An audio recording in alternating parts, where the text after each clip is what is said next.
So you want, today we're going to make this turtle picture and we're going to use a special technique called embossing. Now if you look at the surface of the turtle, you can see it's got this pattern on it, and that is created by using this bit of material and putting it underneath foil and then rubbing across the top. And when I do that, it creates a bumpy effect. And when you make bumps on a surface like that by putting something underneath, we call it embossing, okay? And we're going to have a go at that today.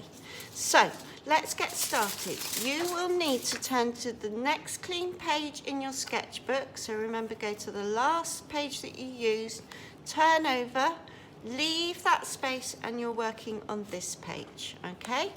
Now, I'm going to show you what to do on a piece of paper instead of a sketchbook.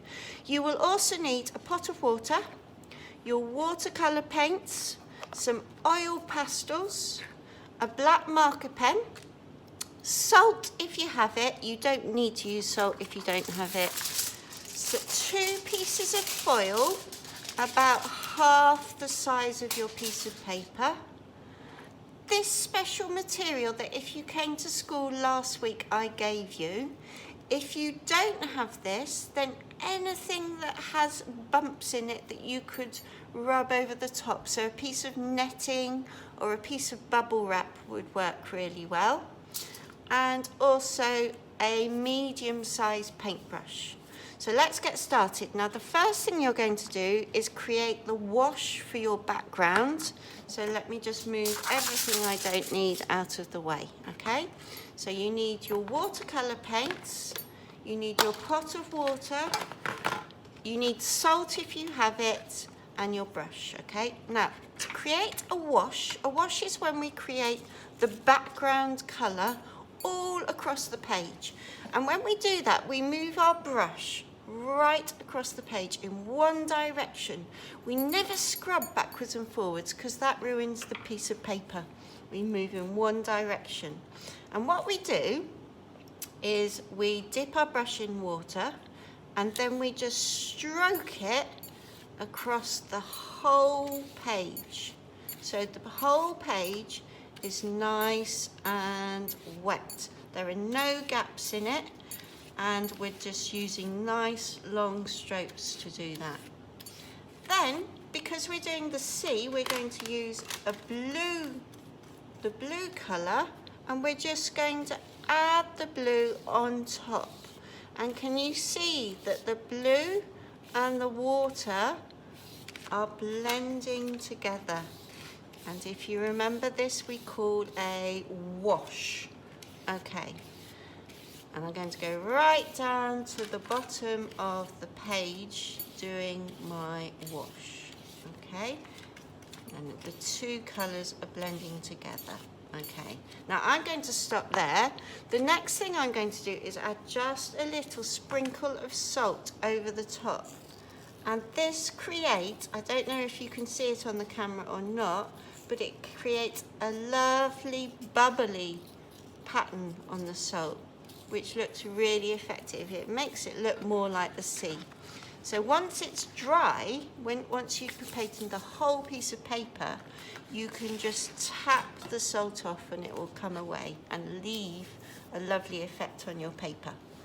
Okay, so you need to wash the whole piece of paper, okay? Now, the next thing we need to do is to create the turtle. And to do this, you need your 2 pieces of foil, you need your black marker pen, your oil pastels, and your piece of material, okay?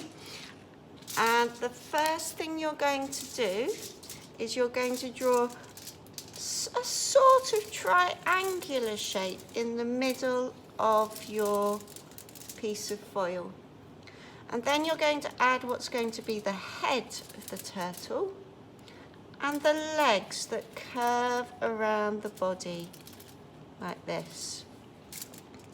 So 2 legs at the front and then 2 legs at the back of the turtle. like that.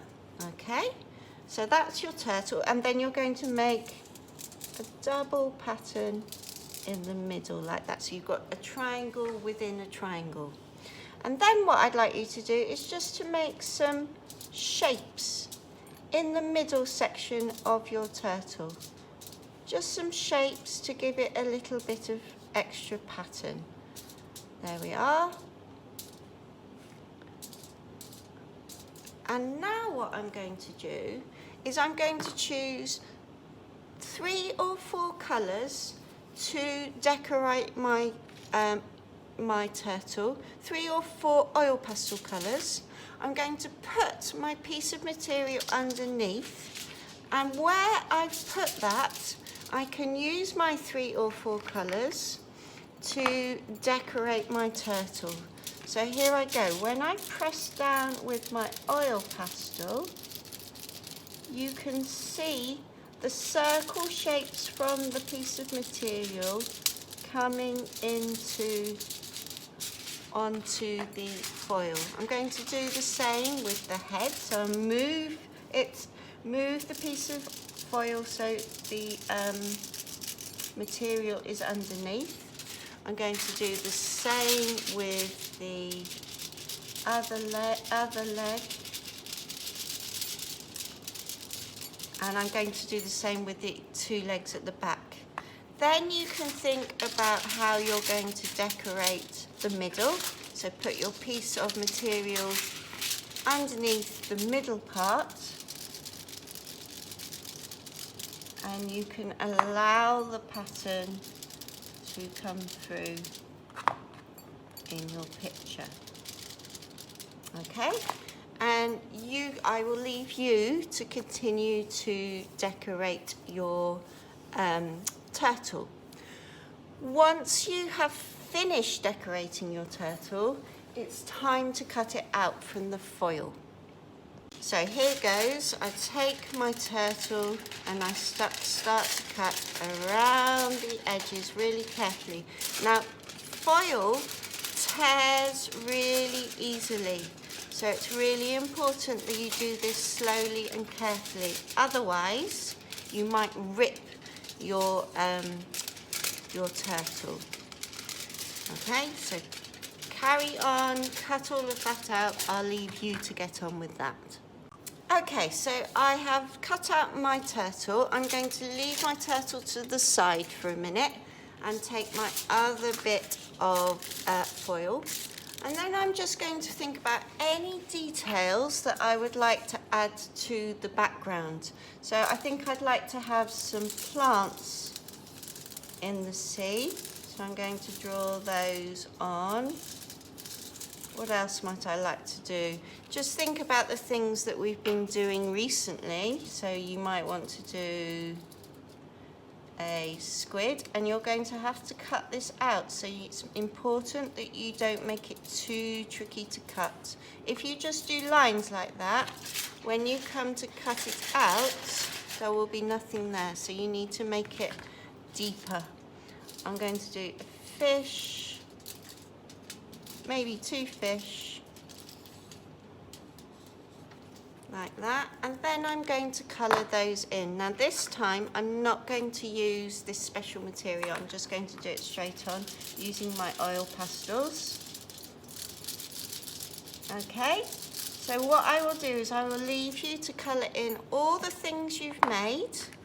Once you've coloured them in, you can cut them out. Okay, so the last step, once you've cut out all the parts for your picture, the last step is to take your piece of dry, washed watercolour paper, and then to think about positioning all those things onto your page. So position them how you want them. I think I might want some more green seaweed at the bottom. And then, once you're happy, all you need to do then is to stick those onto the page. And you need to go right around the edges to do that. Okay, So here I go, stick my turtle in the main space on my page. Now you might need to hold it down for a few seconds to get it to stick. And then you can finish off adding all the other bits, okay? So, I will leave you to get on with that year 1. Good luck, bye for now.